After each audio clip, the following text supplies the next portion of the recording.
Okay, good morning and welcome to Iyun with Benzion. Today's daf is Kesubos Gimel number 93. As I mentioned in the regular shir, seems to be a conflicting Piskei Halacha over here.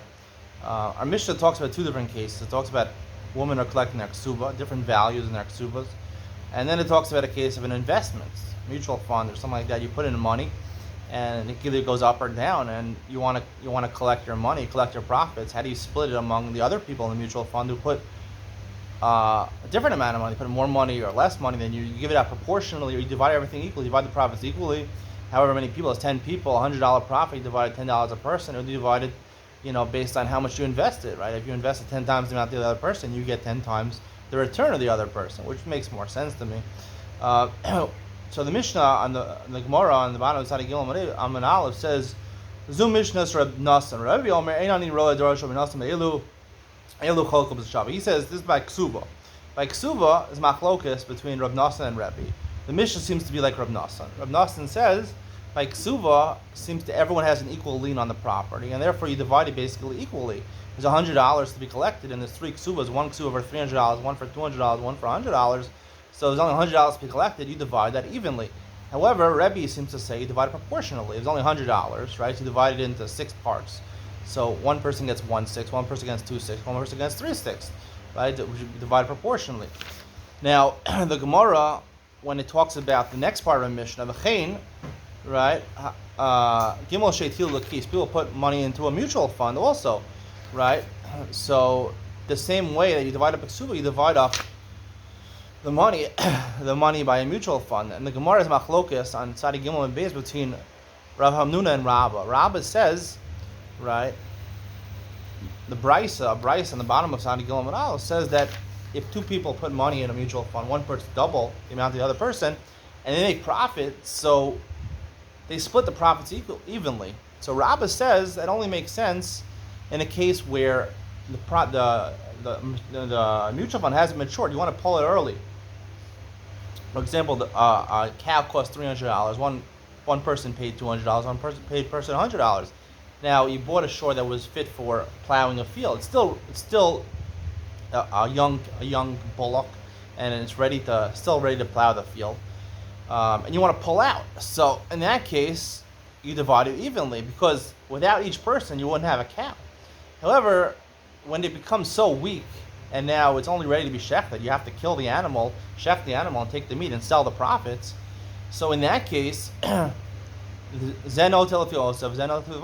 split it proportionally, because now the time for collection, right? The shore went up from $300 to $1,000, $700 profit. So you split that proportionally, right? You split it into 3 parts. One person gets 2/3, one person gets 1/3. Rav Hamnuna says something revolutionary. He says,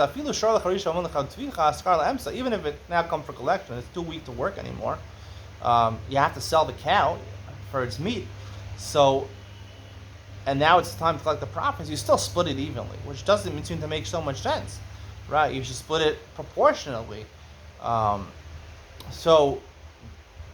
then we've seen the possible like Rav Hamnuna. Now, I wouldn't possibly like Rav Hamnuna if it was me. I would say the same by Ksubo, you split proportionally. Now it's time for collection, you do it proportionally also. Which seems to be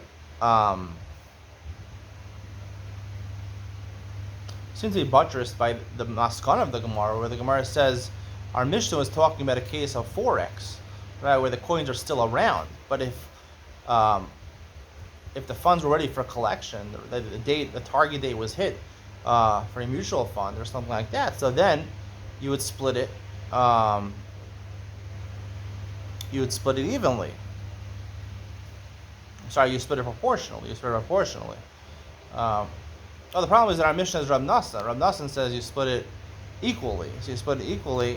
So Rav Nachman says he's only talking in a case where it's still around. But if it came to collection, then even Rav Nasan would agree to split proportionally. So from the last part of the Gemara, even Rav Nasan's motive, you split proportionally. So it comes out there's 3 different types of cases. There's a case of ksuba. There's a case of buying a cow to work, and then eventually when it's weak enough, you'll shecht it for its meat. And then there's a case of a mutual fund where you invest in money, and it depends if you the fund matures, or if the fund you want to pull out early, it's still in forex, you're still exchanging it for foreign exchange coins. So then, only then, do we split it evenly. Otherwise, if it's collection date. So it seems to be in two of the three cases, right? By ksuva, which is a chov that the husband died, he owes the wife. It's like you a loan, right? It's up for collections. You split it evenly. You split it proportionally. Proportionally based on how much money they put in, because now the collection date has come. And the same thing from the end of the Gemara of Nachman, saying basically that unless the coins are still around, if a target date was hit for the mutual fund and now it matured, so you'd split it proportionally based on the funds. Because when you invest funds, you don't need $100 and one person $100, one person $200. Technically, I can invest $100 in the stock market without the other guy's $200. Right now, I combine them and I buy it together. But I could have invested in something else. I could have invested. Even the stock costs $300, but I could have invested in a $100 stock and a $200 stock. If I'm a smart hedge fund manager or mutual fund manager, I know what I'm doing. However, when it comes to buying a cow, that's different. A cow, we pass on from Hanuna, because at the end of the day, right, I couldn't have bought this cow, right? It's one cow. We're combining $100 and $200 to buy a cow. Now, I can't buy the cow. The cow costs $300. I just went to a petting, not a petting zoo. I don't know, a place where they have cows, a barn. They have cows. You can feed them hay, and I Googled how much does it cost to buy a cow. It's like between $2,000 to $5,000 for a cow. So it's an expensive purchase. You can't buy it. $100 is not going to be enough. You need a group of investors to invest in a cow. So that's maybe what Hamuna is saying, that once I invested, we all got this in together, right? I'm not more prominent than you because I put in $200, you put $100. My $100, you're not putting 10 cents. Without my 10 cents, you wouldn't have a cow. So at the end of the day, even when it comes, it's a weak cow and it can't work anymore. Now you have to shecht it. The collection date has come. So we don't divide it proportionally, because the whole basis of getting this cow, we only got the cow on account of everybody, so therefore have to split it equally. However, when it comes to a ksuba, right, which is collecting money from an estate, or it comes to a mutual fund or something like that, technically each one's portion that they put in is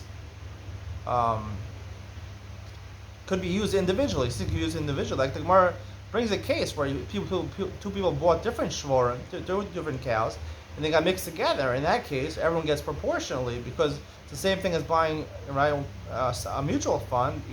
I can use the $100 independently. I use the $200 independently. So that's why a cow is different. However, by a ksuba and by an investment fund, right, you're going to divide proportionally. However, by a cow, even though now it's a collection date, it doesn't make a difference. Without each person, Ramuna says, the investment wouldn't be possible, and therefore, proportionally, we have to divide it.